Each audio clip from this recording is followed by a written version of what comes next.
Welcome back to middle education.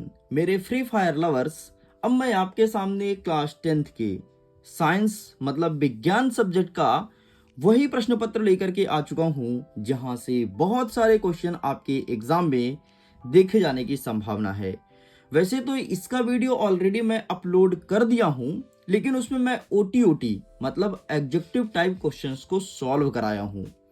अब इस video में आगे हम कवर करेंगे बड़े बड़े क्वेश्चन आंसर जो लॉन्ग हैं, 2 नंबर, 3 नंबर और 4 नंबर के हिसाब से एग्जाम में देखने को मिलता है।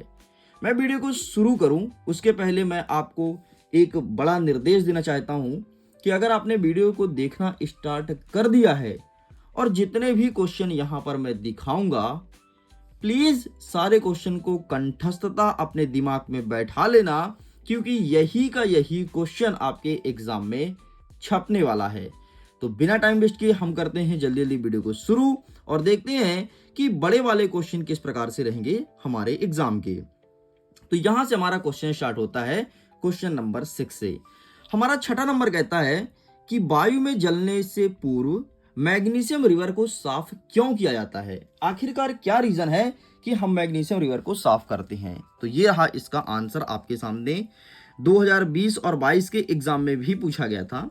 आंसर क्या बनेगा, मैग्नीशियम रिवर के ऊपर धुंधली मैग्नीशियम ऑक्साइड की एक परत जम जाती है ना। समझो जैसे मैग्नीशियम रिवर है तो इसके ऊपर एक मैग्नीशियम ऑक्साइड की परत जम जाएगी, और अगर ये परत जम जाती है ना तो आग लगता नहीं है, या फिर आग लग जाएगा तो सफेद रंग का ज्वाला नहीं देगा। इसलिए सबसे पहले हम मैग्नीशियम रिवर को अच्छे से साफ करते हैं, आग लगाते हैं, तब जाकर के ये बहुत अच्छे से सफेद रंग का ज्वाला देती है। कभी कभी एग्जाम में ये भी पूछता है कि अगर हम मैग्नीशियम रिवर को जलाते हैं तो किस रंग का प्रकाश निकलता है। तो याद रखना सफेद रंग का प्रकाश निकलता है।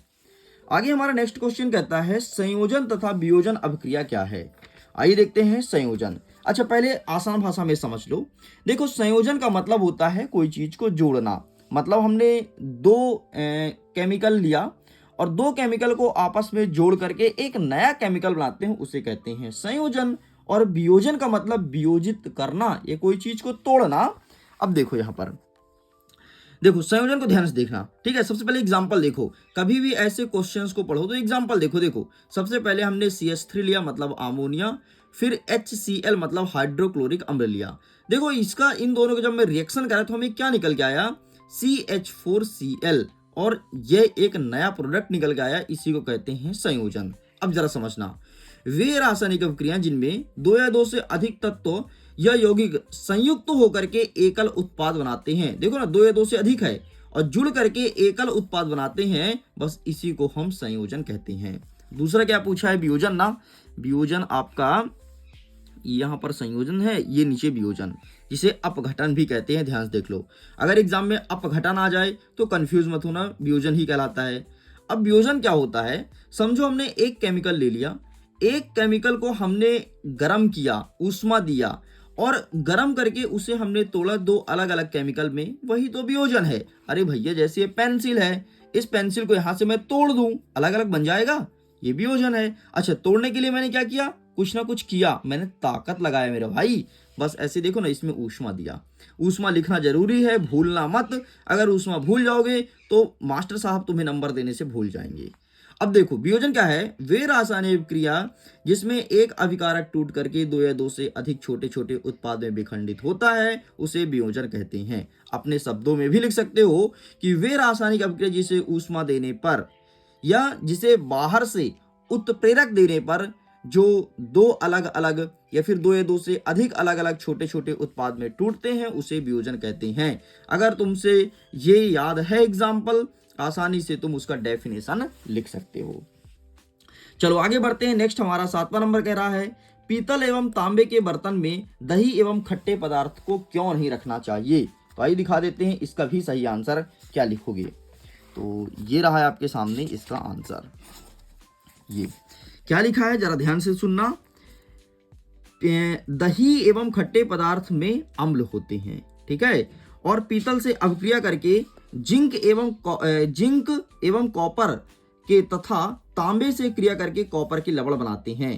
मेरे कहने का मतलब ये है कि अगर आप पीतल के बर्तन में दही एवं खट्टे पदार्थ को रखोगे तो रिएक्शन करके जिंक और कॉपर बनाएगा, और अगर तांबा में रखोगे तो ये कॉपर का लवण बनाता है जो कि जहर के समान होता है।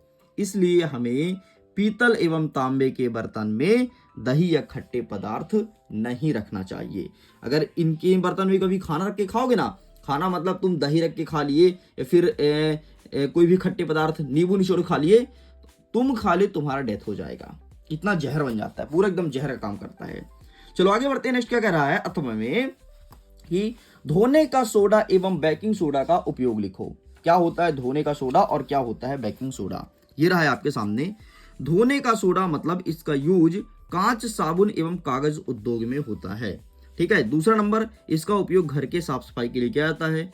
अब बेकिंग सोडा मतलब खाने वाला, वो केक वगैरह देखिए हो, जो केक वगैरह बनता है बेकरी वाला, वो बेकिंग पाउडर मिला करके ही केक को बहुत सॉफ्ट बनाता है, तो यहाँ यूज किया जाता है। बस इतना आपको लिखना है। ठीक है जी, आगे बढ़ते हैं। नेक्स्ट प्रश्न, प्रश्न नंबर 8। हमारा प्रश्न नंबर 8 कह रहा है गर्म जल का टैंक बनाने में तांबे का उपयोग करते हैं, है ना, जिसमें गर्म पानी भरते हैं उसका टैंक हम तांबे से बनाते हैं, उसमें लोहे का यूज क्यों नहीं किया जाता, आखिरकार क्या रीजन है। तो ये रहा इसका आंसर। तांबा इस्पात लोहे की एक मिश्र धातु से कहीं अधिक ऊष्मा का चालक होता है, इसलिए गर्म पानी का टैंक बनाने के लिए हम तांबे का यूज करते हैं, लोहे के मिश्र धातु का उपयोग नहीं करते हैं। मतलब सिर्फ और सिर्फ कारण है ऊष्मा के चालन का। आगे बढ़ते हैं। अथवा में कहता है संक्षारण क्या है, लोहे को जंग से बचाने के 2 तरीके बताइए। संक्षारण क्या है, लोहे से जंग लगाने के 2 तरीके बताओ। तो देखो संक्षारण का मतलब क्या होता है जरा समझना। समझो मैंने कोई लोहे का छड़ लिया और लोहे के छड़ को मैं वायुमंडल में खुला छोड़ दिया। जब उसमें ऑक्सीजन की परत आकर के या फिर नमी आकर के जुड़ना प्रारंभ किया, वो उसे हम जंग कहते हैं, वही आपका संक्षारण कहलाता है। और अगर कोई चीज में जंग लगे तो जंग को रोकने के लिए हम क्या क्या करते हैं, तो ये भी मैं दिखा देता हूं। देखो अगर हमें जंग से बचाना है तो सबसे पहले उस लोहे की प्लेट में तुम जस्ते की परत चढ़ा दो। जस्ता में जंग नहीं लगता, या फिर तुम उसमें पेंट या वार्निश से पुताई कर दो, या फिर क्रोमियम की परत चढ़ा दो, है ना, या फिर उसमें तुम क्या करो, ऑयल लगा दो, तेल लगा दोगे तो भी वो जंग से बच जाएगा। लेकिन तेल ज्यादा दिन तक सुरक्षित नहीं रख सकता है, लेकिन अगर तुम पेंट या वार्निश कर दोगे तो लंबे समय तक चलेगा। आगे बढ़ते हैं। प्रश्न नंबर 9 कह रहा है संतृप्त एवं असंतृप्त हाइड्रोकार्बन क्या होते हैं, उदाहरण सहित समझाइए। आइए देखते हैं संतृप्त और असंतृप्त हाइड्रोकार्बन। तो ये रहा है आपके सामने संतृप्त और असंतृप्त। वे हाइड्रोकार्बन जिसमें केवल एक सहसंयोजी आबंध होते हैं उसे संतृप्त कहते हैं, है ना, मतलब जिसमें केवल एक सहसंयोजी आबंध होते हैं, मतलब सिंगल बॉन्ड होता है, उसे संतृप्त कहते हैं। और इसमें डबल या ट्रिपल बॉन्ड होता, सॉरी, हाँ, जिसमें डबल या ट्रिपल बॉन्ड होता है उसे असंतृप्त हाइड्रोकार्बन कहते हैं। बस इतना आपको लिखना है। अच्छा, हाइड्रोकार्बन क्या होता है अगर कोई पूछे तो ध्यान रखना, हाइड्रोकार्बन में देखो यहाँ पर जैसे प्रश्न लिखा ना कि हाइड्रोकार्बन क्या है। हाइड्रोकार्बन मतलब हाइड्रोजन और ऑक्सीजन से जो चीज मिलकर के बना होता है उसी को हाइड्रोकार्बन कहते हैं। चलो अच्छा, एग्जाम्पल ही पूछा है ना संतृप्त असंतृप्त का, एग्जाम्पल ही मैं दिखा देता हूं। एग्जाम्पल आपको लेकर के चलना पड़ेगा। ये देखो यहाँ पर एग्जाम्पल लिखा गया है, टेक अ स्क्रीनशॉट, 2023 के पेपर में पूछा भी गया था। आगे बढ़ते हैं। नेक्स्ट कहता है अथवा में CO2 और C2H6 की इलेक्ट्रॉन बिंदु संरचना बतानी है कि क्या बनेगा इसका इलेक्ट्रॉन बिंदु संरचना। तो ये रहा है आपके सामने, C2H6 का इस प्रकार से चित्र बनेगा, ठीक है। और CO2 का मैं दिखा देता हूं, CO2 का ये रहा, CO2 का इस प्रकार से चित्र बनेगा, ठीक है। तो इलेक्ट्रॉन बिंदु संरचना की प्रैक्टिस कर लेना। इलेक्ट्रॉन बिंदु संरचना आएगा 100% आएगा, और बहुत ज्यादा संभावना है कि C2H6 आपके एग्जाम में आए, ठीक है। इसके अलावा कुछ और है वो भी मैं दिखा देता हूँ, एक सेकंड, शायद आपकी एग्जाम के लिए हेल्प हो जाए, ठीक है। और एग्जाम में अच्छे से परफॉर्मेंस करना मेरे भाई। ये देखो एक देख लेना CH4 का, बस इतना तुम्हें पढ़ना है। आगे बढ़ते हैं। 10वां नंबर कहता है भोजन के पाचन में लार की क्या भूमिका है ना। भोजन तो सब लोग करते होगे, भोजन पचाते भी होगे, तो लार क्या करता है। सबसे पहले तुम समझ लो कि लार क्या करता है। देखो जैसे ही हम भोजन को सान करके हाथ से और मुंह के अंदर लेते हैं तो लार निकलना प्रारंभ होता है। लार हमारे मुख से 3 जगह से निकलता है। ठीक है, मैं थोड़ी चित्र बनाता हूँ, समझना। समझो ये हमारे मुंह का जबड़ा हो गया। एक लार तो हमारे यहाँ से निकलता है, ये नीचे से, जीभ के नीचे से। ठीक है, ऊपर जीभ हो गया और यहाँ से लार निकलना प्रारंभ करता है। एक आगे से निकलता है लार, ठीक है, और एक यहाँ से रिश्ता है लार। ये 3 जगह से लार निकलना प्रारंभ होता है। अब बोलोगे सर 1 2 3 4 5 जगह है। अरे यार, ये इसके आमने सामने है ना, मतलब तो इसे 1 जगह काउंट करेंगे, इसे 2 जगह काउंट करेंगे और ये तीसरा जगह है। तो 3 जगह से लार निकलना प्रारंभ करता है। जैसे ही हम भोजन करते हैं, लार निकल करके भोजन में चिपक जाता है और भोजन को लसलसा बनाता है। आपको पता है इससे क्या होता है, भोजन को गटकने में हमें ज्यादा मेहनत नहीं करनी पड़ती है। इस प्रकार से लार भोजन को पचाने में महत्वपूर्ण भूमिका निभाता है। आपको पता है अगर हमारे मुख से लार निकलना बंद हो जाए ना, हम कुछ भी खाना खाएंगे पेट के अंदर ही नहीं जाएगा, नहीं जाएगा मेरे भाई। अब तुम क्या डंडा थोड़ी ना ठूसोगी, पहले हम रोटी खाएं फिर एक तो डंडा डाले, और डंडा डाले तो हमें नहीं पड़ जाएंगे। अब जरा इसका आंसर समझना। अच्छा यहाँ पे लिखा है यार, देख लेना, मैंने समझा दिया तुम्हें आसान भाषा में, अब तुम्हें यहाँ पर पढ़ना बस है। आगे बढ़ते हैं। अथवा में कहता है निम्नलिखित का अंतर स्पष्ट करो, रक्त और लसिका में क्या डिफरेंस है, और इसके बाद दिखाना है कि जाइलम और फ्लोएम में क्या अंतर है। तो ये रहा है आपके सामने जाइलम और फ्लोएम, और रक्त और लसिका नीचे रहा। अब जाइलम और फ्लोएम को थोड़ी समझ लेते हैं। देखो ये हमारा पेड़ हो गया, ठीक है, ये समझो पेड़ हो गया। पेड़ के बीचों बीच, एकदम बीच में जो एक पतली सी पाइप होती है उसे हम जाइलम कहते हैं, और जाइलम के चारों तरफ यहाँ होता है फ्लोएम। जो जाइलम होता है वो जड़ से और पेड़ के विभिन्न भागों तक पानी लेके जाता है। इसका काम है पानी लेके जाना। कैसे याद रखोगे, जा से जाइलम, जा से जल, तो इसका काम है जल लेके जाना, मतलब पानी लेके जाना। लेकिन फ्लोएम क्या करता है, अब जो पत्तियां भोजन बनाएगी तो फ्लोएम लेकर के आएगा, सभी भोजन के अंगों तक पहुंचाएगा। ये फ्लोएम का काम है। तो जाइलम का केवल एक ही काम है, जैसे ही पानी कम पड़ा पेड़ पौधों को, तुरंत जाइलम दौड़ के पानी लेके जाएगा। अब बताओ पानी जड़ से ऊपर चढ़ाना कितनी बड़ी बात है, लेकिन जाइलम ये काम करता है। ठीक है। अच्छा, नीचे रक्त और लसिका दिया गया है ऊपर, तो ये देख लो रक्त और लसिका में भी दिया है, प्लीज टेक अ स्क्रीनशॉट। अच्छा सुनिए, इसके पीडीएफ को डाउनलोड कर सकते हैं। पीडीएफ डाउनलोड होने लगा है। सिंपल सा आपको क्या करना है, वीडियो के डिस्क्रिप्शन बॉक्स में क्लास 10th का लिंक दिया होगा, उसमें टच करना, कोई और क्लास में मत चले जाना, क्लास 10th के लिंक में टच करना और वहां से अपने पीडीएफ को डाउनलोड कीजिए। आगे बढ़ते हैं। 11 नंबर कह रहा है कि हमारे शरीर में आयोडीन की कमी से क्या होता है, एवं डॉक्टर जो है वो आयोडीन नमक खाने की सलाह क्यों देता है ना। तो आइए दिखा देते हैं इसका आंसर। ये रहा हमारे शरीर में आयोडीन से क्या होता है। आयोडीन आयोडीन आयोडीन, ये यहाँ पर लिखा। क्या होगा जब हमारे खाने में आयोडीन की कमी हो जाए, तो क्या होगा, थायरॉक्सिन हार्मोन का स्तर कम होगा, जिससे हमें थायराइड नामक रोग हो सकता है, या फिर इसके अतिरिक्त आयोडीन की कमी से घेंघा रोग भी होता है। तो 2 कारण है, एक थायरॉक्सिन हार्मोन कम निकलता है और दूसरा घेंघा रोग होता है। अब डॉक्टर क्यों सलाह देता है, तो इसका आंसर ये रहा तुम्हारे सामने, तो आप इसका भी फोटो क्लिक कर लीजिए। चलो आगे बढ़ते हैं नेक्स्ट क्वेश्चन की तरफ। हमारा अथवा कहता है कि मानव मस्तिष्क के कार्य व निकलने वाले अंतःस्रावित ग्रंथियों का नाम लिखना है। तो मानव मस्तिष्क का क्या क्या कार्य है, तो ये रहा है आपके सामने सबसे पहले कार्य। ये क्या करता है, ज्ञानेंद्रियों को कंट्रोल करता है। ठीक है। एंड दूसरा देखो, बुद्धि विचार स्मृति मनोभाव का प्रमुख केंद्र होता है, सभी ऐच्छिक और अनैच्छिक क्रियाओं का समावेशन होता है, और निकलने वाले अंतःस्रावित ग्रंथियां, बस इसका नाम लिखना है, थायराइड, पैनक्रियाज और एड्रिनल। ठीक है, ये मत लिखना, ये स्रावित हार्मोन्स है। हमारे एग्जाम में क्या पूछा है, अंतःस्रावित ग्रंथियां, तो आपको केवल ये चीज लिखना है। चलो आगे बढ़ते हैं। 12 नंबर कह रहा है कुछ पौधे को उगाने के लिए कायिक प्रवर्धन का उपयोग किया जाता है, क्यों, ऐसा क्या कारण है कि पौधे के उगाने के लिए कायिक प्रवर्धन का यूज करते हैं। ये लिखा है यहाँ पर इसका आंसर। कुछ पौधे में ऐसी क्षमता होती है कि उनके कुछ ही भाग जैसे जड़, तना, पत्ती उपयुक्त परिस्थितियों में विकसित होकर के नए पौधे बना लेते हैं। मतलब कोई भी परिस्थिति में तुम कुछ पौधे फेंक दो, हर जगह उग जाएंगे। जैसे बेशरम, कहीं भी तुम फेंक दो ना, कहीं भी कीचड़ में, सूखा में, दलदल में, कहीं फेंक दे भाई, सब जगह उगाएगा। ठीक है।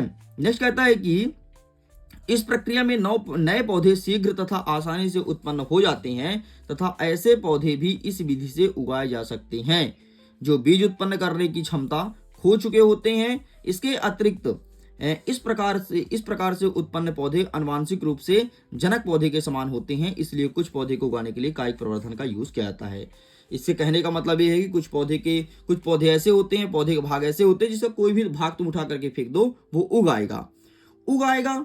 तो ऐसे पौधे को भी हम कायिक प्रवर्धन से उगा सकते हैं, मतलब जो जिनका बीज नहीं है, ठीक है, उन पौधे को भी उगा सकते हैं। तो दिखने में अपने जैसे ही दिखेगा, अपने जैसे मतलब इंसान जैसे नहीं, जिस कुल का पौधा है वैसे ही दिखेगा, उसके आनुवांशिकता में कोई चेंजेस नहीं आएगा। तो इस प्रकार से हम पौधों को कायिक प्रवर्धन से उगा सकते हैं। नेक्स्ट कहता है अथवा में रजोधर्म किसे कहते हैं एवं यौनारंभ के समय लड़कियों में कौन सा परिवर्तन दिखाई देता है। देखो यार, अगर परिवर्तन की बात करें तो परिवर्तन तो कई सारे दिखाई देता है। यौना आरंभ मतलब अगर कोई लड़का या लड़की 13 साल से ऊपर का है या फिर 13 साल कंप्लीट कर लिया है, उसके शारीरिक बनावट में कई सारे परिवर्तन आप देखोगे। लेकिन सबसे पहले पूछा है ऋतुस्राव या रजोधर्म क्या है। तो देखो, इसका मतलब होता है पीरियड्स, ठीक है, और इसकी अवधि होती है 2 से 7 दिन तक, और ये लेकिन प्रायः यह 5 दिन में समाप्त हो जाता है। मतलब हर एक लोग का अलग अलग होता है, किसी का 5 दिन चलता है, किसी का 2 से 7 दिन, किसी का 3 दिन, ठीक है। बाकी ये यहाँ पर रजोधर्म लिखा गया है तो इसको अच्छे से पढ़ लीजिएगा, ठीक। अच्छा सुन लो यार क्या होता है, जरा मैं थोड़ी डिटेल से समझा ही देता हूँ, ठीक है, कभी नहीं भूलोगे एग्जाम में आएगा। तो देखो, ये जो होता है ग्रीवा मतलब जिसे कहते हैं गर्भाशय, ठीक, ये गर्भाशय हो गया। क्या होता है कि ब्लड्स जो हैं वो ब्लड्स आकर के यहाँ पर क्लॉट होता है, मतलब इसका थक्का बनता है, खून यहाँ पे जमता है ग्रीवा के चारों तरफ, ठीक। अब ये इंतजार करता है कोई शुक्राणु आए।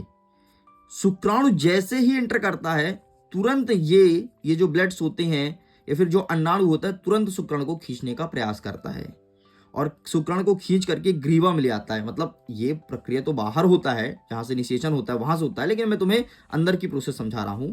तो क्या होता है कि जैसे ही शुक्राणु प्रवेश करता है, अंडाणु क्या करता है, इसे अंदर खींच के ले आता है और इनके पास लेके जमा कर देता है। ये ब्लड होते हैं और यही ब्लड जब इससे शुक्राणु से मिलते हैं तो धीरे धीरे नए संतान को विकसित करते हैं, ठीक। तो ये प्रोसेस चलता है। लेकिन अब समझो, अगर शुक्राणु इंटर नहीं किया, है ना, ये टाइम पीरियड चलता है यार, ये टाइम पीरियड वैसे तो कहते हैं कि जैसे ही ये ऋतुस्राव खत्म होता है तो उसके बाद से टाइम चलने लगता है, लगभग 15 दिन तक चलता है, ठीक है। अगर 15 दिन के अंदर कोई शुक्राणु आए तो दिन बेहतर, नहीं आया तो ये ऑटोमेटिक ब्लड्स जो क्लॉट रहते हैं वो टूट जाते हैं।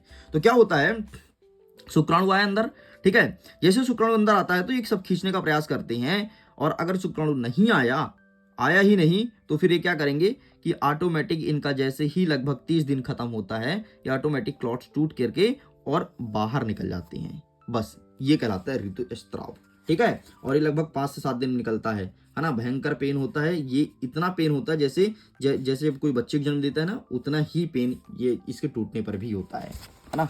चलो आगे बढ़ते हैं।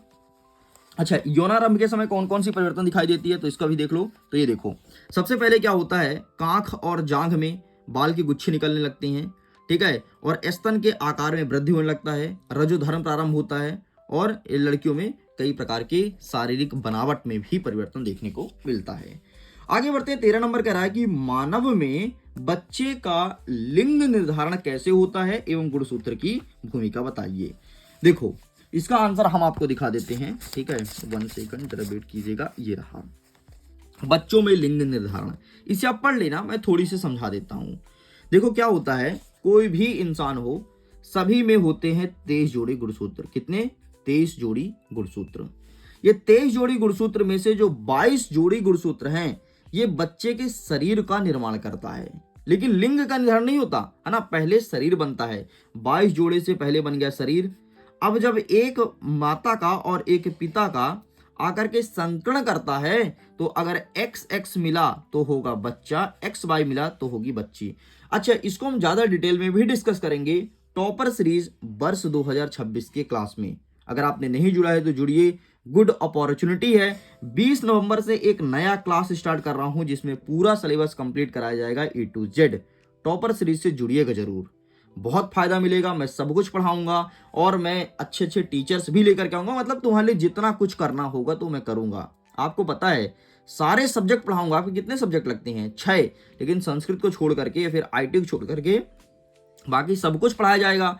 तो इतना कुछ पढ़ा रहा हूं और आपको पता है कीमत कितना है? मात्र 399। अब देखो 399 और सब्जेक्ट कितने? 5। मतलब एक सब्जेक्ट का तुम्हारा 100 रुपए भी नहीं पड़ रहा है।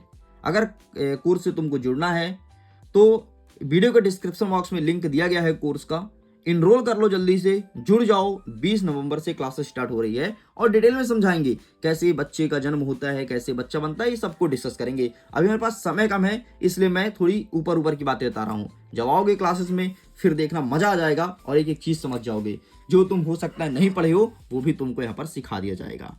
ठीक है जी, तो हम कहाँ पे थे? सॉरी, 22 जो जोड़ी होता है ना वो शरीर का निर्माण करता है और एक होता है वो निर्धारित करता है कि लड़का होगा कि लड़की का जन्म होगा।